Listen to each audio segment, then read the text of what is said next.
এমনটা হতে পারে না। দুই, অবিমা আনফাকু মিন আমওয়ালিহিম, এবং পুরুষেরা নিজের সম্পদ থেকে নারীর জন্য খরচ করে।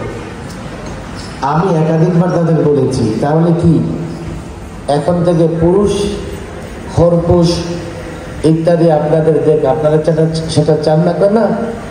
পুরুষে আমাদের খরপোশ বহন করবে, যে কারণে আল্লাহ মর্যাদা দিয়েছেন সেটা তাদের পছন্দ।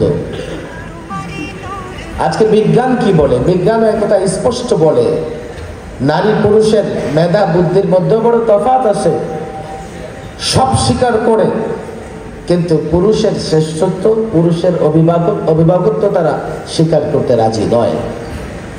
আসলে কারণ কি? পেছনে কারা? এই যে নারীবাদী, তারা কারা আসলে?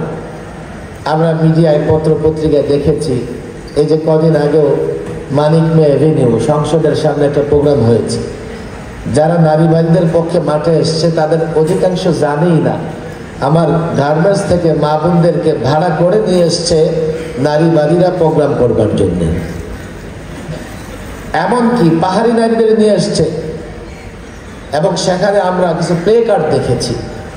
প্লে কার্ড দেখে আমরা স্পষ্ট বুঝতে পেরেছি যে তাদের উদ্দেশ্য শুধুমাত্র ইসলাম না, তাদের উদ্দেশ্য দেশটাকেও ধ্বংস করা, এদেশের স্বাধীনতা ধ্বংস করা। এটা একটা পরিষ্কার কথা। ইসলামকে টার্গেট কেন করা হয়? তারা জানে যতদিন ইসলাম নিরাপদ, ঈমান নিরাপদ, সেই মুসলমান রাষ্ট্র যত দুর্বলই হোক না কেন, কাফের বেঈমানরা সেখানে আঘাত করে পার পাবে না। আমি তো পরিষ্কার বলি, আজকেও বলছি, এই নারীবাদীরা কেবলমাত্র, এই নারীবাদী গুটি কয়েক নাস্তিক মুরতাদ কেবলমাত্র ইসলামের দুশ্মন নয়, ওলামাদের দুশ্মন নয়, তারা দেশের দুশ্মন, জাতির দুশ্মন, ভূখণ্ডের দুশ্মন। তাদের প্রতিহত করতে না পারলে দেশ নিরাপদ থাকবে না। আমি ওলামাদের কাছে বিনীত অনুরোধ জানাবো, সময় হাতে একদম নাই, আমাদের কাজ করতে হবে আমার মুসলমান ভাইদেরকে বোঝানোর জন্য যে আসলে ইসলাম নারী পুরুষের মধ্যে কোনো বৈষম্য সৃষ্টি করে নাই।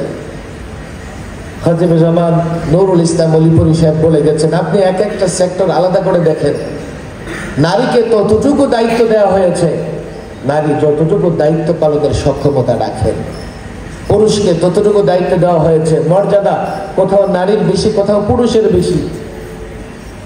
তাদের কাছে বহু বিবাহ পছন্দ হয় না, কিন্তু তারা প্রতিটা ব্যক্তিকে বৈধ করতে চায়। মানে পুরুষের প্রয়োজনে, তার যদি একাধিক বিয়ের প্রয়োজন হয়, বিয়ে করতে পারবে না, সে পতিতালয়ে যেতে পারবে। কত বড় জঘন্য! তাদেরকে কেউ কেউ বেশ্যা বলেছে, তারা রাগান্বিত হয়েছে। আরে তোমরা বেশ্যাগিরিকে বৈধতা দিতে চেয়েছো, বেশ্যাদের পক্ষে কথা বলেছো, তোমাদেরকে কোন ভাষায় মূল্যায়ন করবো আমিও জানি না। আমি ওলামাদের কাছে, বিশেষ করে ওলামা পরিষদের আলেমদের বিনীত অনুরোধ জানাবো, আমাদেরকে আসলে দুই ধরনের কাজ করতে হবে।